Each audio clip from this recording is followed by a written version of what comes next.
और भाजपा तमाम कोशिश करने के बावजूद भी राजस्थान में अपने चुनाव की मुहिम को उठा नहीं पा रही है। और वो इसलिए क्योंकि जनता जुड़ नहीं रही। आप पौने 5 साल गायब रहो, सदन के अंदर सदन के बाहर, लोगों की बात उठा ना पाओ, आपसी झगड़े में फंसे रहो, तो पब्लिक सब समझती है, जनता जुड़ नहीं रही।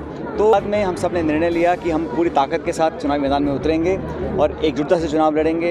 इन तीनों चारों स्टेट्स में कांग्रेस सरकार कांग्रेस पार्टी की बनेगी, ताकि 24 का लोकसभा चुनाव जो होगा उसमें हम एनडीए को हरा पाएंगे और इंडिया अलायंस जो है वो चुनाव जीतेगा। ये कि वो इशू को डाइवर्ट करें, कभी मंदिर का, मस्जिद का, सनातन का, अलग अलग इश्यूज़ को उठाकर लोगों को भ्रमित करते ताकि लोग सवाल ना पूछ पाएं। आज हिस्टोरिक अनएम्प्लॉयमेंट देश के अंदर है, महंगाई आसमान छू रही है, हर मोर्चे पर सरकार फेल होती जा रही है। अब ये महिला आरक्षण बिल लेकर जो आए हैं, इसमें संशोधन की ज़रूरत क्या थी? जो बिल हमने पहले पास करवाया था राज्यसभा में, उसको पास करते। अब ये 6-7 साल आगे होगा, पहले जनगणना होगी, फिर परिसीमन होगा, फिर आरक्षण लागू होगा। तो इतनी पहले इसको करने सिर्फ वाहवाही लूटने का था। अगर सच में इंटेंशंस क्लियर होते और वो चाहते कि लागू करें तो अभी कर सकते थे। इसमें अड़चन क्या थी? लेकिन ये सब करते कुछ हैं और इनका मन कुछ और होता है करने।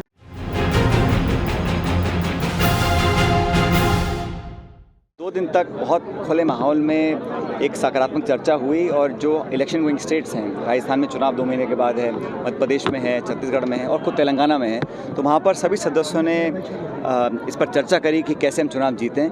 कर्नाटक और हिमाचल चुनाव जीतने के बाद कार्यकर्ताओं में उत्साह है और भाजपा तमाम कोशिश करने के बावजूद भी राजस्थान में अपने चुनाव की मुहिम को उठा नहीं पा रही है। और वो इसलिए क्योंकि जनता जुड़ नहीं रही। आप पौने 5 साल गायब रहो, सदन के अंदर सदन के बाहर, लोगों की बात उठा ना पाओ, आपसी झगड़े में फंसे रहो, तो पब्लिक सब समझती है, जनता जुड़ नहीं रही। तो हैदराबाद में हम सब ने निर्णय लिया कि हम पूरी ताकत के साथ चुनावी मैदान में उतरेंगे और एकजुटता से चुनाव लड़ेंगे।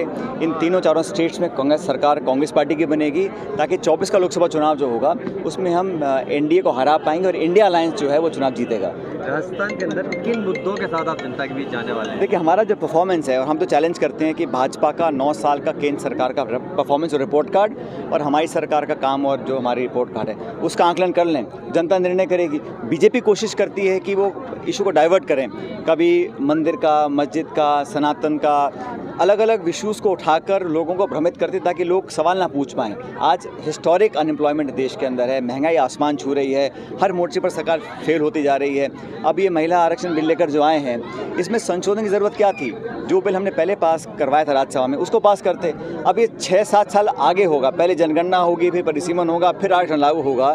तो इतनी पहले इसको करने सिर्फ वाहवाही लूटने का था। अगर सच में इंटेंशंस क्लियर होते और वो चाहते कि लागू करें तो अभी कर सकते थे। इसमें अड़चन क्या थी?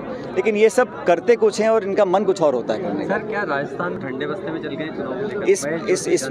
इस विषय का जो स्पष्टीकरण है, जो सवाल जवाब है, वो अखिल भारतीय कांग्रेस कमेटी देगी, क्योंकि नोटिस एआईसीसी ने इशू किया था 1 साल पहले। उस पर क्या कार्रवाई हुई, नहीं हुई, क्यों नहीं हुई, कब करेंगे, इसका सवाल और जवाब जो है एआईसीसी देगी।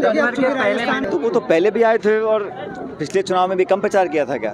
2018 के जो विधानसभा चुनाव थे उस टाइम भी सारे प्रधानमंत्री भी आए, मुख्यमंत्री भी आए, सारे नेता आए थे, लेकिन अंत में जनता ने चुनाव कांग्रेस पार्टी को जिताया था। इस बार भी वो इसलिए उनको बार बार आना पड़ रहा है क्योंकि यहाँ के जो क्षेत्रीय नेता हैं उन पर शायद केंद्र नेतृत्व का भरोसा नहीं है और शायद उनके कहने से लोग जुड़ भी नहीं रहे हैं। अब वो यात्राएं निकाल रहे हैं, लेकिन जो प्रभाव पड़ना चाहिए यात्राओं का, मैं समझता नहीं कि यात्राओं का प्रभाव पड़ रहा है जनता के बीच में। किसको असमंजस है? देखो, हमारी पार्टी में क्या है कि हर व्यक्ति, चाहे वो कितने बड़ा पद पर हो संगठन सरकार में, अंतिम निर्णय पार्टी एआईसीसी लेती है। कौन व्यक्ति क्या जिम्मेदारी निभाएगा, किस पद पर रहेगा, कहाँ से चुनाव लड़ेगा, और ये अंतिम निर्णय बहुत जल्द पार्टी ले लेगी, लिस्ट जारी करेंगे। मुझे लगता है कि अक्टूबर के महीने में कांग्रेस पार्टी की लिस्ट आ जाएगी, कौन कहाँ से चुनाव लड़ रहा है। लेकिन मैं तो हमेशा यही कहता हूँ कि जो मैं पिछली बार यहाँ से लड़ा था चुनाव टोंक से, लोगों ने ऐतिहासिक जीत कराई थी, तो मैंने ये आग्रह आज मतदाताओं से भी किया, लोगों से, कार्यकर्ताओं से कहा है कि पहले से ज़्यादा जीत यहाँ पर कांग्रेस पार्टी की हो। इसको लेकर मैं आश्वस्त हूँ। अब देखिए, वो तो उनका अंदरूनी मामला है, कौन यात्रा में आमंत्रित है, कौन नहीं है, किसकी फ़ोटो पोस्टर पे है, नहीं है, किसको क्या पद मिलेगा, ये उनका अंदरूनी मामला है। लेकिन मोटी बात ये है कि राजस्थान के लोग आज आहत महसूस करते हैं कि जो जमहूरियत में, लोकतंत्र में विपक्ष की भूमिका होती है, उसको निभाने में भाजपा पूरी तरह फेल रही है। सिर्फ आरोप लगाए हैं, उन्होंने धरातल पर जनता से जुड़ने का काम नहीं किया। अब किस नेता को वो अपने साथ रखते ही नहीं रखते हैं, ये उनकी अपनी इच्छा है। मैंने कहा ना, इस तरह के सगुफे छोड़े जाते हैं ताकि लोगों का दिमाग डाइवर्ट हो जाए। अब विशेष सत्र बुलाया, पहले बताना चाहिए था, क्यों बुला रहे हैं। ऑल पार्टी मीटिंग होती। अब जब महिला आरक्षण विधेयक पर सभी दलों की आम राय है, तो ये लुका छुपी का खेल क्यों खेला गया? छुप छुप कर रात में अनाउंस करना और ये सस्पेंस बना के रखना, विशेष सत्र बुलाना, इस तरह के शगुफे छोड़ देना, ये भाजपा की पुरानी आदत है। हम तो मुद्दे की बात करते हैं, विकास की, नौजवान की, महंगाई की, डेवलपमेंट की। वो इशू पे भाजपा चर्चा नहीं कर सकती क्योंकि रिपोर्ट कार्ड खाली है केंद्र सरकार की। और राजस्थान में भी भाजपा, मैं समझता हूँ, मुद्दाहीन है, सिर्फ सत्ता हासिल करने के लिए लोगों के बीच में जा रहे हैं। टोंक से चुनाव लड़ने के लिए आपका दिल क्या कहता है? मेरा दिल ये कहता है कि यहाँ टोंक से कांग्रेस पार्टी की पहले से ज़्यादा बड़ी जीत होगी। हमारी सरकार, कांग्रेस पार्टी की सरकार बनेगी और जनता का जो आशीर्वाद है मुझे वो पहले से ज़्यादा मिलेगा।